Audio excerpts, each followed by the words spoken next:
peux apporter, simplement, je pense que sur ma capacité à manager, j'ai aujourd'hui managé la plupart des grands champions français. L'encadrement, l'accompagnement d'un joueur, l'approche psychologique qu'il peut avoir ou la frustration qu'il peut avoir liée à un jeu, je l'appréhende plutôt bien. Et je connais les vocabulaires le vocabulaire et justement les codes de la discipline. Donc je pense que c'est dans ce management-là, je pense que je vais être plutôt bon. Dans mon encadrement, j'ai vraiment milité pour avoir un joueur, et en l'occurrence Brian, que je connais très bien, parce que lui, il a cette connaissance du jeu, ce degré tactique qui va justement pouvoir, dans un moment clé, conseiller aux joueurs de faire des ajustements, de jouer avec tel joueur à tel poste. Et donc du coup, c'est une connaissance qui était précieuse pour moi. Et c'était une évidence qu'il fallait que j'ai quelqu'un et que je l'accepte tout de suite, que finalement, moi, je suis dans cette gestion en fait, qui est proche du groupe, de la mentalité, l'excellence que doit incarner l'équipe de France. Et Brian doit être justement dans cet accompagnement sur la dimension tactique.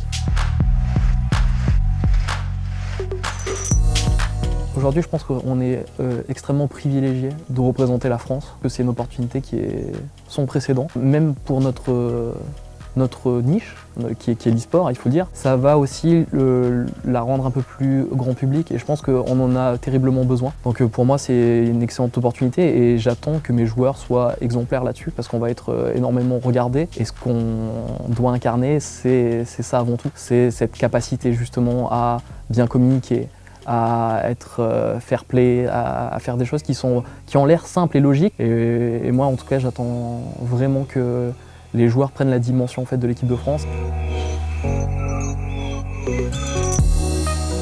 J'ai envie de gagner des titres parce que je pense que c'est ce qui va aider aussi à l'exposition médiatique du projet. Je refusais d'être un sélectionneur marketing. Ce que je voulais, c'est absolument avoir des moyens à notre disposition pour qu'on puisse créer un groupe, qu'on puisse créer un collectif, qu'on puisse avoir des joueurs qui puissent défendre au plus haut niveau l'excellence de FIFA en France. Donc pour moi, c'était aujourd'hui, et c'est ce que j'ai aimé dans l'approche de la fédération, c'est leur dire, voilà, moi je m'en moque de faire de la presse, du média, etc. C'est top, etc. pour l'exposition.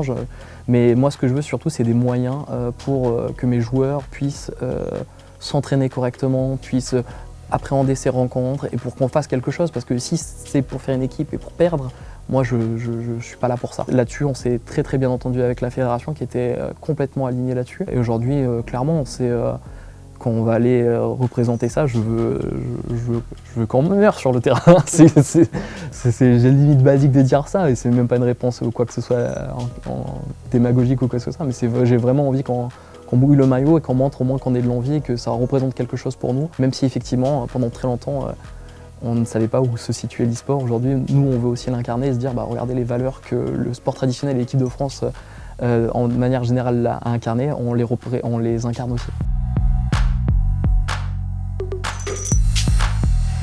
Je ne prends pas la dimension de la chose, je pense. Moi aujourd'hui, je suis concentré sur mes objectifs. Les matchs amicaux qui vont arriver, cette sélection le 20 et 21 avril, où j'espère avoir les meilleures armes et les meilleurs atouts offensifs et défensifs aussi, il va falloir, pour effectivement faire de la performance. Mais ça, c'est anecdotique, je pense. Le plus important, c'est que le projet dure et qu'on fasse quelque chose de bien.